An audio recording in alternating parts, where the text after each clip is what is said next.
E aí, nação, bora que bora aqui no nosso canal para mais um vídeo, sempre te atualizando sobre tudo envolvendo o nosso maior de Minas. Vamos lá, né?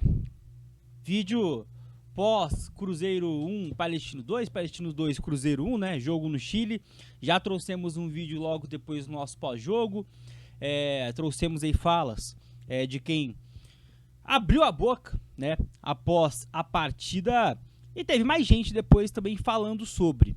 Ao mesmo tempo que muitas notícias pipocando a respeito do futuro de algumas figuras centrais hoje do Cruzeiro, tá bom? Então bora focar nisso aqui no nosso conteúdo. Já peço antes de mais nada, aquele seu likezão que ajuda muito aqui o nosso canal.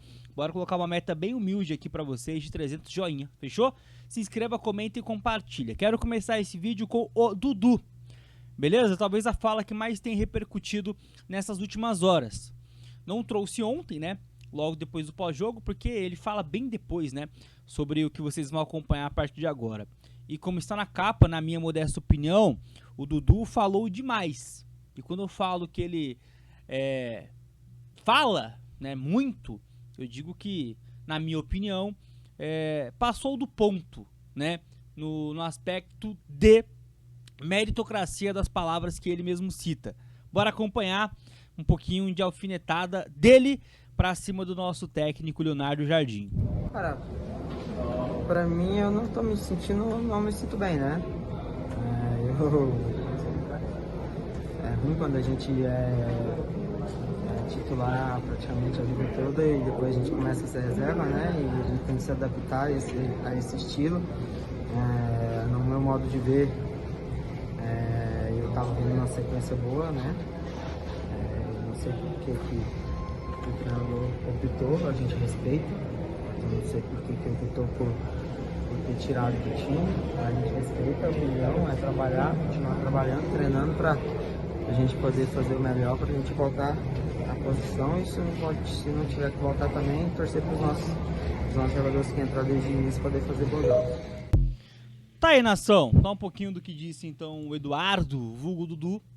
Ele fala, né? Deixa bem claro ali a sua chateação com o banco de reservas. Ele chega a comentar que não sabe o porquê foi pro banco, na visão dele estava jogando bem. E até acho, sendo bem sincero, que ele tem razão nesse aspecto, né? O problema do Cruzeiro, eu já disse isso aqui algumas vezes, eu respeito quem discorda, mas é a minha visão, tá? O problema do Cruzeiro estava longe de ser Dudu e Gabigol.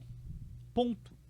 Dito isso, o Cruzeiro precisava partir de algum ponto para conseguir buscar uma luz no fim do túnel.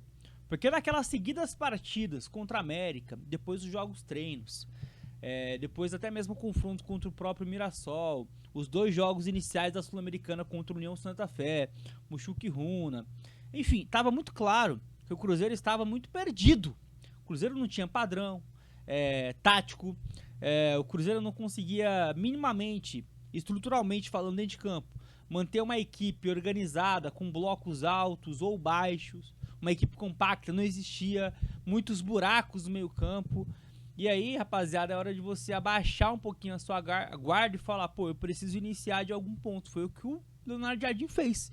Vou começar com os meus operários aqui e aos poucos eu vou inserindo talvez talento. Vai depender muito do andar da carruagem. Então, quando ele saca, né, Dudu, Gabigol do time, ele não está pensando apenas nas figuras em si, mas no todo, no contexto de achar uma equipe, de achar uma estrutura. E aí eu posso estar equivocado, mas eu enxergo isso desde o confronto contra o São Paulo. O Cruzeiro ele foi mostrando contra o São Paulo, contra o Bahia, contra o Red Bull e até mesmo ontem, em vários momentos, estrutura de time. Ontem até talvez menos, mas você percebe que até mesmo contra o Palestino, você em alguns momentos enxerga a luz no fim do túnel. Antes não tinha isso. Mesmo com os golzinhos que o Gabigol vinha fazendo, mesmo com algumas pinceladas boas do Dudu. Então, o Eduardo tem que entender que ele precisa entrar em uma estrutura que esteja bem, que esteja funcionando. Ser jogado em qualquer time não vai potencializar o que ele tem de melhor ou o próprio Gabigol. Então, achei muito desnecessário o que disse o Dudu. Esse tipo de coisa tem que acabar no Cruzeiro, rapaziada. Eu não sei o que tá acontecendo, que todo mundo que vai pega o microfone e vai falar, eu não sei o que acontece, mas esses caras, eles simplesmente não têm o mínimo de pudor pra falar o que pensa. Dá pra citar vários aqui, pô. Tem que parar com isso. E aí onde pra mim falha a diretoria do Cruzeiro de não contratar um diretor técnico para poder fazer o elo, direção, comissão técnica e jogadores.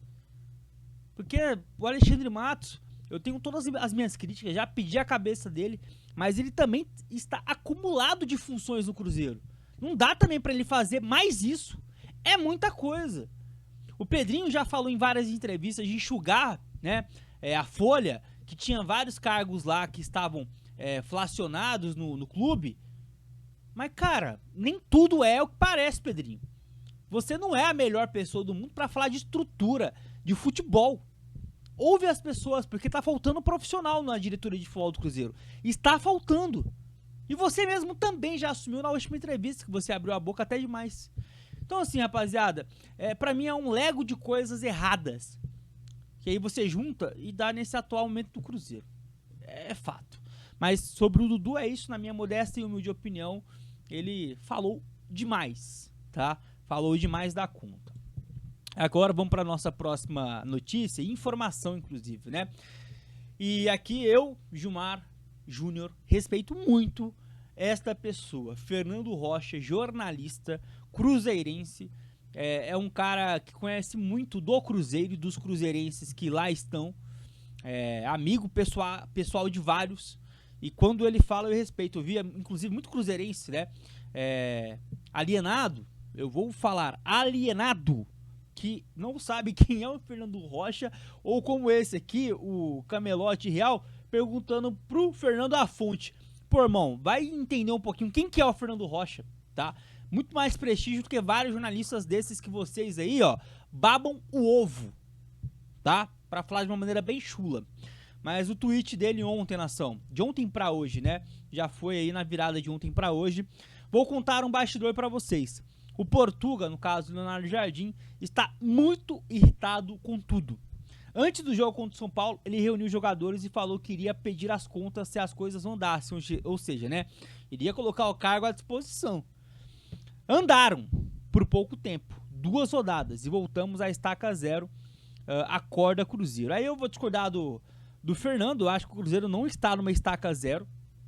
O Cruzeiro, pra mim, dos últimos jogos, desde o confronto contra o São Paulo, teve atuações menos pior ou melhor do que contra o Chuquiruna, União Santa Fé, contra o Inter, dentre outros jogos antes desses, São Paulo, Bahia, o próprio Red Bull, Palestino. Eu acho que a gente tem que separar o joio do trigo, tá? Contra o Red Bull e o Palestino a gente perdeu, certo?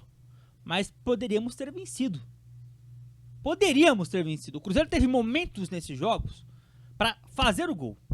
Momentos de gols claros perdidos. Contra o Chuquiruna não teve isso. Contra o União Santa Fé, meu Deus, que partida medonha. Então, assim, o Cruzeiro, ele está em evolução. Aí você pode falar, tá, Gilmar, mas está em uma evolução de tartaruga. Tudo bem, não vou nem discordar disso. Mas, eu acho que estaca 0, aí é a gente negligenciar os jogos, né, que o Cruzeiro fez contra esses times que eu já citei. Principalmente União Santa Fé, Chuquiruna, contra o Internacional, mesmo com a expulsão do Jonathan com 20 minutos. Enfim. E aqui a principal informação pra mim é essa, né, de que o Léo Jardim colocou o cargo à disposição. Eu já havia escutado isso de um outro jornalista. O Fernando Rocha colabora novamente com essa informação. O Léo tá bem desanimado, né, com o atual momento do Cruzeiro, mas ele tem que entender que, aí eu concordo muito com o Pedrinho, que ele tem carta branca. O Cruzeiro daqui a pouco tem uma janela de transferências no meio do ano, e aí dá pro Léo fazer ali algumas contratações pontuais e demandar alguns jogadores também, que de repente na visão dele pode não estar agradando. O Cruzeiro pode ir atrás de um goleiro, a gente precisa. Eu não vou nem discutir com vocês aqui o nome do Cássio. Pra mim, eu não tenho nem o que discutir, pra mim já deu o que tinha que dar, de coração mesmo. O Cruzeiro perdeu o título já por conta do Cássio. O Cruzeiro já deixou de estar em uma posição diferente em competições por conta do Cássio.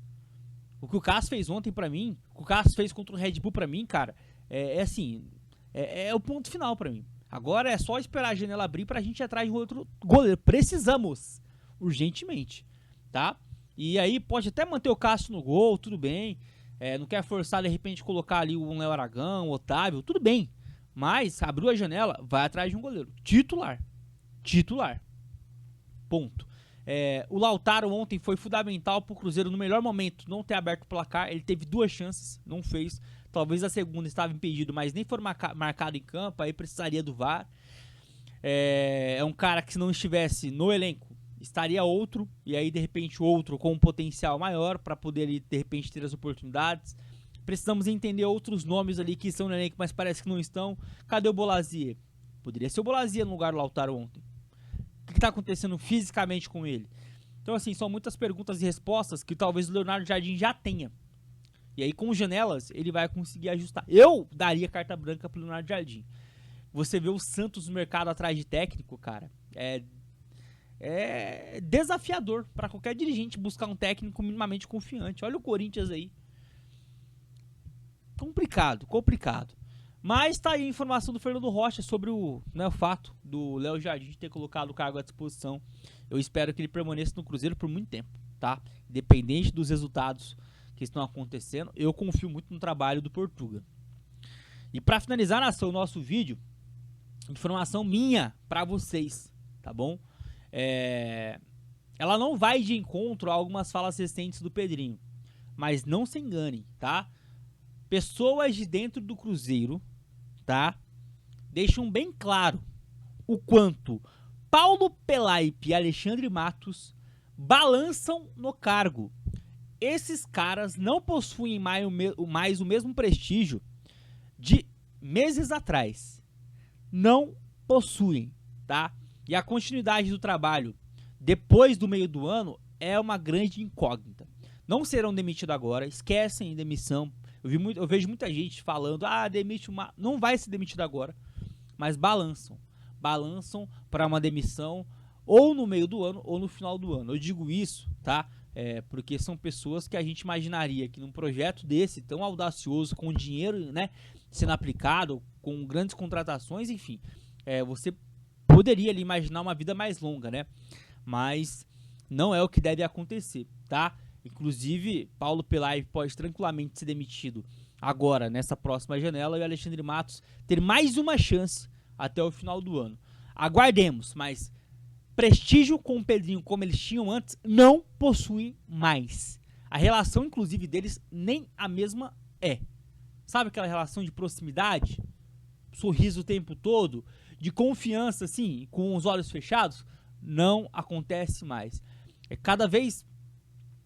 tanto o Pedro, né? Quanto o Pedro Júnior, eles se infiltram em coisas que deveriam ser ali, talvez, exclusivamente de Pelaipe e Matos. Isso é uma clara demonstração de falta de confiança. Quer um exemplo? O Pedrinho, né, foi lá para o Sul contra o Internacional, ser o líder da delegação, chefiar a delegação, justamente pela falta de confiança nessas duas figuras que vai se demonstrando cada vez mais. Informaçãozinha para vocês, mas não é para alarde, não vão ser demitidos para ontem, mas estão balançando demais. Tá aí, nação, chegou até aqui aquele like, né, humildezão, que eu sempre peço pra vocês. A maioria não deixa, mas eu sei que você vai deixar, conto com a sua ajuda. A partir daqui eu só posso lhe desejar uma continuação de semana abençoada. Fiquem na paz do nosso Senhor, até a próxima, eu fui e tchau!